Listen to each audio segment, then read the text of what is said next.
This is the Big O Show. This is the Big O Show. Yeah, we are back. Hey, some of you on the chat board, you come up with some stupid-ass questions. Dan.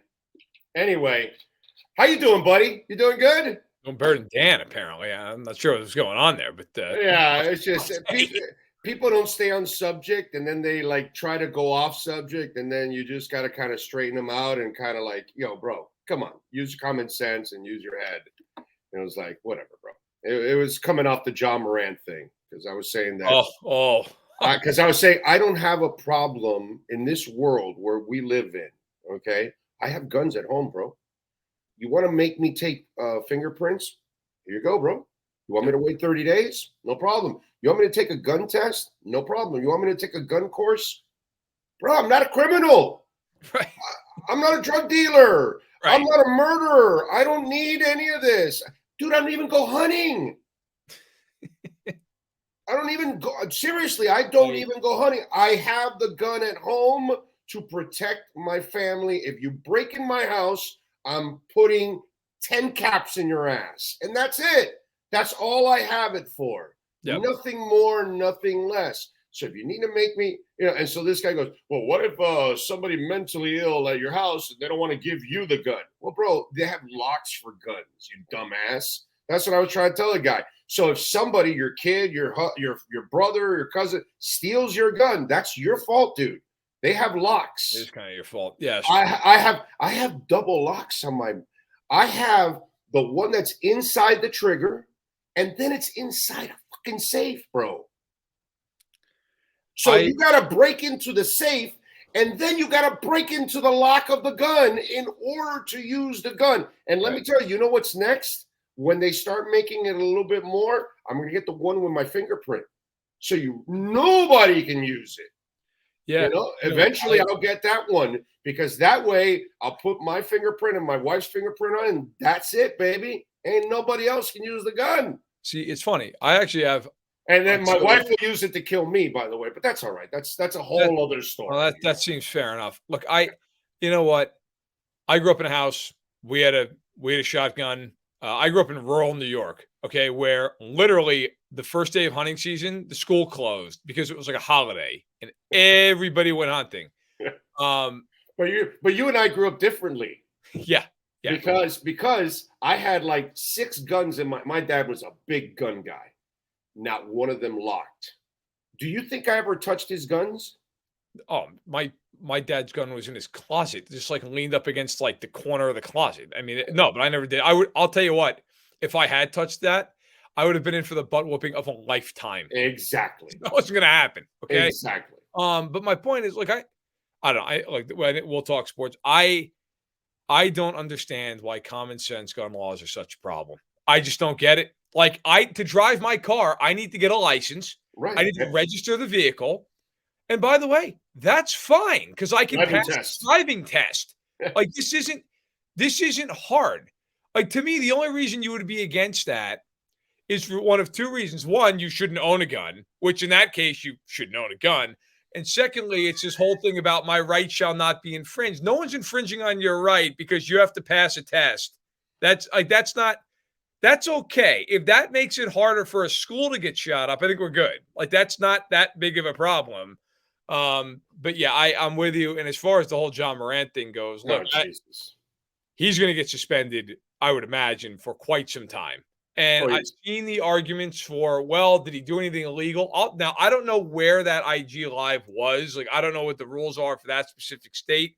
That doesn't matter. That has nothing to do with the corporate world. Exactly. And I'm not going to pretend to. But the problem that people are missing with that argument is that's all fine and well, legal, illegal, whatever. The NBA doesn't need it to be illegal to suspend him. It's about image. It's about not only image, but also showing a pattern of horrific decision-making and very dangerous behavior. The NBA is going to look at this and say, we need to stop this behavior before it becomes something that is a much bigger problem. And if you look back, there have been many instances with Ja Morant where there have been questionable decisions, including outside of that Pacers game earlier in the season, right? So the NBA is going to come down hard here. The pickup basketball game he had with some kid that he then Right. had an argument with the kid and then went back and got a gun. There's no doubt. Dude, you live in Chicago where there's a lot of gun crime going on. Well, guess what? You have a contract with Sports Illustrated. I do. How are they going to feel about you brandishing guns in social media? Not good. Not good. We're not going to find out either because I'm not going to do it, but not good. That's the world that Ja lives in and you live in. I don't live in it anymore because I'm not signed to a corporation anymore. But that's the difference. That I had a couple of those idiots on social media. Oh, is it illegal in his state? Is it in the CBA? And I'm like, yo, moron. He signed a corporate contract. They own his ass. He has to stand up to owners, to stockholders, to advertisers. All these people are tied to Ja Morant. He has to understand that. Okay? There's a reason why you have to act accordingly, bro, because you're in the corporate world. Look, when you are a public figure, you're in the image business, whether you like it or not. That's reality. Yeah, that's it. I mean, you take a guy like, let's just go to football. Let's talk about, I don't know, Jalen Waddle, okay, who's a star player. If Jalen Waddle wants endorsements, he has to present a certain appearance off the field. That is, I mean, that's if Patrick Mahomes wants endorsements, and obviously has many of them, he has to present himself as somebody who is an enticing face of a brand. If you are waving around a handgun on Instagram Live with a litany of very questionable decisions and or bad decisions in your background, Nike's not going to want to work with you. Exactly. Okay? You're going to lose the shoe deal. These kind of things are going to go away. Now, that doesn't make you a criminal, but it makes you someone who's losing tens and in some cases hundreds of millions of dollars because you're making poor decisions. And so, look, you can do what you'd like, but in the end, it doesn't have to be illegal to cost you a whole bunch of games and a whole bunch of money. And Ja Morant's about to find that out. Yeah, he'll probably get, I would say, at least 30 to 40 games. He needs to get suspended. I think half a season feels like that might be coming. He needs it. He needs a serious, and that's the other thing. It came like within like just 2 months after the other incident. Like, really, dude? Like, you didn't learn a damn thing. Oh God! All right, so you had your rankings there of the AFC East. So I think Dolphin fans were happy with it. I mean, they better be. They're number one on my list. Look, I ranked out the rosters. We're doing the series at SI where I'm handling the AFC. Gilberto Manzano's handling the NFC. And I'm doing off-season report cards. And I gave the Dolphins really high marks on the report card. And I ranked them as the best roster in the AFC East. I think the Dolphins, if Tua is healthy, I think they will win the division.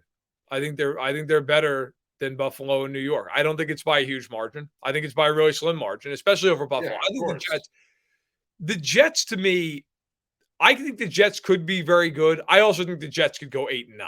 Like, neither one of those things would totally shock me. I think the Pats are clearly the fourth team out of four here. I think if Tua is healthy, the Dolphins are a stronger team at this point than Buffalo. Look, they've got weaponry galore all over the field. I would take the Dolphins' weapons over the Bills' weapons. And the secondary now is defensively. Vic Fangio's a great coordinator. He's not a good coordinator. He's not pretty good. He's a great coordinator. Half the league's running his defense. There's a reason. Well, you give any D coordinator Jalen Ramsey, X, and Holland. You're right. Okay, and then up front, you've got Phillips, you've got Chubb, you've got Wilkins. Okay, you've got. I mean, it goes on and on and on and on. Like they are really talented. And I thought last year, frankly, that defense was not coached the way it needed to be coached. It was injured too, the secondary. The secondary was all injured. Yeah, they had a ton of injuries. I mean, Byron Jones didn't play all year. Xavier Howard did not play particularly well, but I think he was like 60 he was like a 60 or 70%. He had one or two groin injuries. At one point early in the season, he had both groin injuries. And then later on, it just was one. But you could tell he was maybe 60, 70% of himself. And it'll help. It'll help to have Ramsey, right? Because for Xavier Howard, it'll help to have Ramsey because that'll take some of the pressure off him and he can get a little bit more help, right? And Ramsey can just deal with his guy one-on-one. So I think for me, I think as long as Tua can stay on the field for, let's say, 15 or more games, I think the Dolphins are absolutely good enough to win the division. I think they will win the division. My concern in the AFC East for Buffalo is I just don't know if we've seen the best version of this current team. I'm not saying the window's closed or anything like that. When you have Josh Allen, your window's going to be open for a while. What I am saying is I do think you have to look at this Bills team and go, okay, the last 2 years were years they could have gone on and won the Super Bowl. And Miller gets hurt last year. That defense fell apart after that, and they go in the playoffs, and they almost lost to Skylar Thompson. Like, really, genuinely shoulda, coulda, woulda lost that game, and then got killed by Cincinnati. And the year prior to that, they're 13 seconds away from hosting an AFC title game, and they fall apart. I mean, I just wonder with the Bills, like, do they have another championship level run in them with this group? Or is it a year where they go 10-7 and they're good, but it doesn't quite click? And yeah, okay, they're fine and they're there, but they're not the upper tier team they've been. And listen, when I look at the Jets, I know they added Aaron Rodgers, and they have good receivers, but they don't have great receivers. It's not Tyreek Waddle that they have. And so then you're going to need a Tyreek and Waddle to go after X and Jalen. You're going to need some really special talent. You don't have that. And so to me, that's where I think the Dolphins get the edge over the Jets. Yeah, the Jets are going to be better. Yes, they've got Aaron Rodgers, but I don't think that offense is going to be the world beater that people think it is, especially against Miami and Buffalo, who have better defenses and better secondaries and things like that I think can kind of tame what the Jets might be able to do. Sure, the Jets have a hell of a defense. There's no doubt about it. But I still look at the talent, and you mentioned it now. When you look at the offensive talent of Miami, I think that's the superior one. And then to go off of your point, I think what you're trying to say about Buffalo is that if you go into this season, is this the best Buffalo team that's taken the field in the last 3 years? Right. Or were the teams from the last 2 years the better teams, and has this been a gradual decline as of the last couple of years for the Bills? I think that's a fair question. And I would also add with the Jets, by the way, I have a ton of questions about their offensive line. Who's playing tackle? That's fair. Who's playing tackle? And I don't want to hear that Mekhi Becton has all the confidence in the world from the Jets. He just declined his fifth-year option. They don't have any confidence in him. If they did, they would have picked up the option. Okay? And that's a smart thing to do, by the way. He's been so injured. The right decision. You can't pick it up, unfortunately. He's been hurt. He's been out of shape at times. No question. He's so big, bro. Yeah. That's probably what it is. There's so much weight on those joints. I mean, it's you look at Carter Warren, fourth-round pick. Okay, he spent 6 years at Pittsburgh. I don't know. I mean, can he come into play as a fourth-round pick, and he's been in college for 6 years? Max Mitchell, he played, I think it was 4, maybe 5 games last year as a rookie for the Jets. Dwayne Brown is literally approaching 40 years old here. He's in his late 30s. Aaron Rodgers is not 25 years old, and if pressure comes, he's going to get out of the way. If pressure comes, he's going down. That's what's going to happen.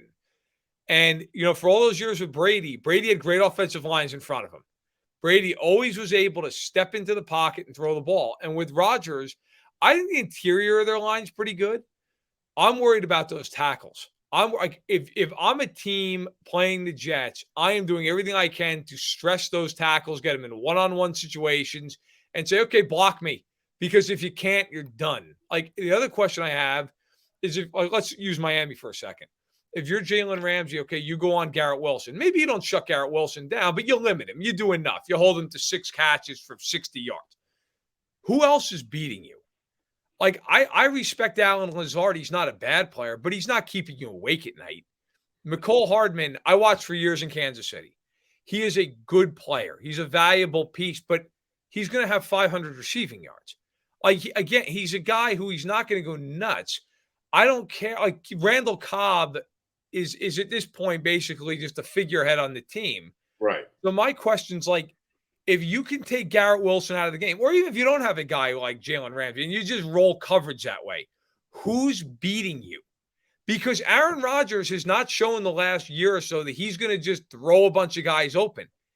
That's been a problem with the Packers, is they haven't been able to do that once Adams wasn't there. So I think the Jets are good. I do think they're a playoff team, but I also think there's a lot more questions about the Jets than maybe some people are talking about. I'm with you there. That's why I still think they're easily the third team in the division. The Patriots obviously will be a little behind. Yeah. For a long time to come from what it looks like right now. You look at the sale of the Commanders. I almost said it. Yeah, it's I'm super happy for them, bro. Yeah. Because this was a fan base, one of the better fan bases, one of the better franchises when we were growing up. This was royalty, kind of like the Dolphins were. Dolphins and Redskins, kind of the same thing. Their fall from grace. They were part of the elites of the league, and then they went right into the tank. And then Dolphins are trying to rebuild, but Washington has had no chance to rebuild under Snyder. And by the way, I give this guy Josh Harris credit because it's like he's kind of already indicating, the removal of Snyder is going to be a real boost for this franchise. I'm happy for the Redskins fans, bro. Get rid of that guy. God. Yeah, hey, it was gonna get you. Listen, Josh Harris is a very good owner. He owns the 76ers.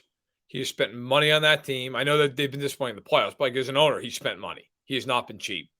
I am a New Jersey Devils fan in hockey, as many of you know. He owns the Devils.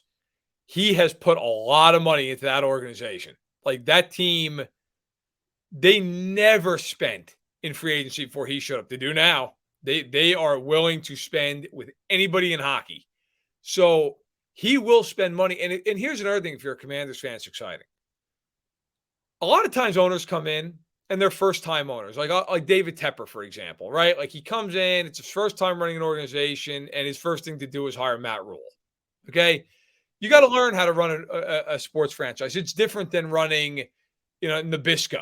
It just is. It's a whole different deal. Okay? You don't have 90,000 people at Nabisco every Sunday screaming. Okay? It's different. Harris already owns two major professional sports franchises in the United States. He gets how all this works. He understands it. He doesn't get involved. He doesn't That's what I was going to tell you. He hires sports people. He hires smart people. He hires good people. He stays the hell out of their way. Right. He understands how professional sports works. So I really think this is a home run for Washington. He's, Washington's not quite in the Northeast. It's in like the Mid-Atlantic area, but he's used to that passionate fan base. I mean, the Sixers have passionate fans. The Devils, not as big of a fan base as the 76ers, but they're very passionate. Like Harris knows what he's getting into. He knows what he's doing. He has an infrastructure for all this stuff. That to me is so valuable, especially walking into a complete tire fire of a situation that he is going to have to put on a hazmat suit to deal with. So I'm very happy for those fans. It is a great, great fan base that has for far too long dealt with this nonsense, and I think they'll be on the rise soon enough here. Well, I've told Dolphin fans for a while because there's been all these silly reports that the Dolphins were going to trade for Dalvin Cook, and I told them that the Dolphins will not trade for Dalvin Cook, and they ended up even drafting a running back in the third round. Could they sign Dalvin Cook if he's released? And he signs a really cheap contract, like $3.5–4 million. Yeah, I could see something like that. But his $10 million salary that he's going to make this year, he won't make it in Miami if he's released. I don't know if he'll make it anywhere if somebody gives him 10. In fact, I just saw where Saquon turned down 14.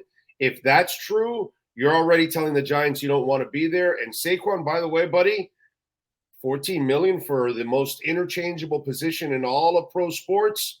You're a dummy for not taking that money. But that's just me. So they just took Cook off the Twitter header for Alexander Madison, who they extended in the offseason, and then they went to ask Cook to take a pay cut, and he refused.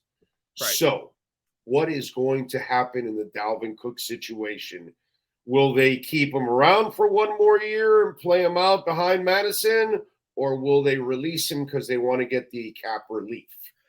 So I think really they could go either way here. And I know there are some people who will say, well, why release him now? Because what are you going to use the cap space on? You can always roll it over. and it's valuable as rolled over cap space. So I wouldn't overlook that either.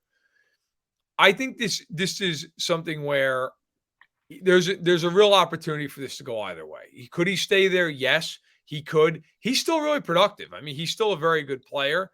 At the same point, if you're Minnesota, I think, let's put it this way. I think this is the easiest way to put it. You need him to bring back value to move off of him. I don't think it makes sense to just go ahead and cut him. He's made the Pro Bowl each of the last 4 years, okay? He's rushed for 1,135, 1,557, 1,159, and 1,173. He's a hell of a player. Hell of a player. Cutting him makes no sense. He's 27. Like, I don't understand why, if you're Minnesota, you're going to release this guy. Now, if you can trade him and you can get a mid-round pick, okay. But that's a screwed up part, doggy. Nobody's going to give you the mid-round pick, and nobody's taking a $10 million salary on a running back at this point in time. Oh, that's what I was going to say, which is what makes this hard. Like, if you look at cap space for teams right now, only half the league even has $10 million in cap space. Okay, and a lot of these teams, including the Vikings, by the way, are one of the teams that have $10 million. And a lot of these teams are not going to go out and get Dalvin Cook. Like, they're not going to go out and pay for Dalvin Cook. It doesn't make sense. And also, it should be noted quickly, okay? So Dalvin Cook right now is signed for this year and 2 more. Now, you could essentially cut him any year. It's basically a 1-1-1 deal. I mean, the guaranteed money is very minimal moving forward. And if you trade for him, you don't have to deal with the guaranteed money. Okay, that's not your problem. And the cap hits for a team that would acquire him in a trade, 10.4, 11.9, 13.9. So the Vikings would sit there and say, hey, you're getting him for 3 years. And you're like, yeah, no, not really. Because nobody's paying 13.9. Nope. So could a team do it? Here's the scenario. Somebody gets hurt in training camp. Boom. That's the scenario, right?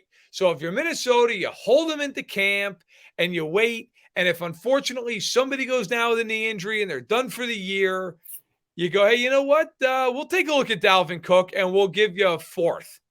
Okay? You're the Cowboys, and you lose the Pollard kid in training camp. He gets hurt again. And you know Ezekiel, you don't want to bring him back at this point. You're going, oh shit, we need to go get Dalvin Cook. And the Cowboys will trade for Dalvin Cook, and they'll overpay, and they'll do that in that moment. The Cowboys. So you are 1,000% right. It has to be a playoff scenario team that has their franchise running back, who really doesn't play in the preseason anyway. So it's going to be hard for them to get injured.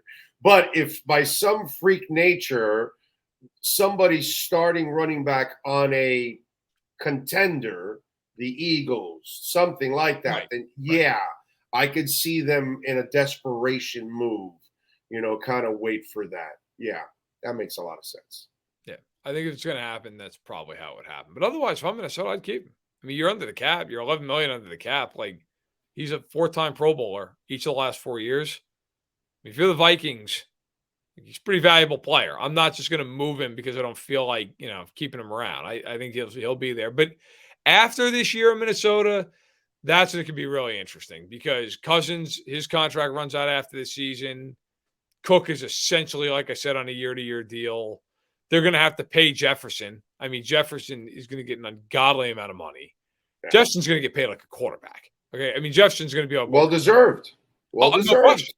But he's going to get paid like that. So, like, if you're them, you're going to have to figure it out. And I would not be surprised if next year you see a little bit of a restructuring, if you will. I love those kind of players, man, because that guy can catch the underneath stuff, can go over the top and get past your defense and blow the top off. Yes. And then if you're covering him, you're still not getting the ball, which makes him the ultimate weapon, because it doesn't matter. You're a quarterback. You're like, okay, 50-50. I don't care. Yeah. Justin, 50-50 for Justin is 80-20, bro. Look at the catch he did in Buffalo. That's the most catch I've ever seen in my life. I know. It's unbelievable. It's ridiculous when you get – there's very few of those kind of guys. Calvin Johnson was like that in his career, that he could get past you. He can catch underneath stuff and take it to the house. And then if he wanted to go up in the air and you were with him, you weren't coming down with the ball. Yeah. He was going to come down with the ball. That guy is – man, Andre Johnson was like that for a time. He was, he just had shitty quarterbacks. Yeah. People forget about him because they didn't go deep in the playoffs. He was insane. Total stud. One of the best receivers I have ever seen in my life. Andre, yes. Hall of Famer, one of the 10 best talents I have ever seen. Total freak of a player, Andre Johnson. He just played on just terrible quarterbacks, bro. Matt Schaub, he had to make a living off of. Wasn't great. Are you kidding me, dude? Anyway, what do you got going on Sports Illustrated this week so folks can check you out? Wrapping up the AFC report cards and going through the rosters. That's a little fun off-season project we're doing. Next week, I'll be putting out the top 25 draft prospects for next year. So if you want to kind of just get a little jump on next year's draft class, take a look, see who you should be watching on Saturdays this year in the fall. Mm-hmm. It's been a fun list to put together. You're not going to believe it, but Caleb Williams is right there at the top. So it's stunning. Shocker. I like to be controversial. So we'll have that. I don't know if it might run next week or the week after, but there will be. I'm writing a piece on Herbert and Burrow and what those contracts are going to look like through the eyes of agents. And then Monday into Tuesday, I will be up in Green Bay working on a piece about the Packers. So that'll be fun. But there'd be a lot to look forward to over at SIs. Check it out. Follow him on Twitter at Matt Verderame and catch his work. And if you haven't seen the article, go back to check it out. That's right. How he put the Dolphins #1 in the AFC East. Read up on that. Matt, as always, thank you, my friend. We'll catch up next week. I appreciate it. Absolutely. Anytime. Thank you, my friend. There you go. And Sports Grill, man. You got the Heat game tonight. Great place to go. You got 8 awesome locations at Sports Grill. You can take home the hot sauces now. I mean, it's a beautiful thing. It's a Tuesday, and at Sports Grill, $2 tacos today, chicken, beef, or fish. So check it out. Go to Sports Grill, 8:30 tonight. Oh, I'm sorry. It's Wednesday. The kids eat free, even better. You can take those sauces home with you. 8 awesome locations. Go to sportsgrill.com. Look at the nearest one search for the nearest one near you, and check out the Doral location. If you live close to Doral or work close, it's right off of 87th Avenue, about a mile south from the golf course, right there. Sports Grill, baby, and that is Matt Verderame.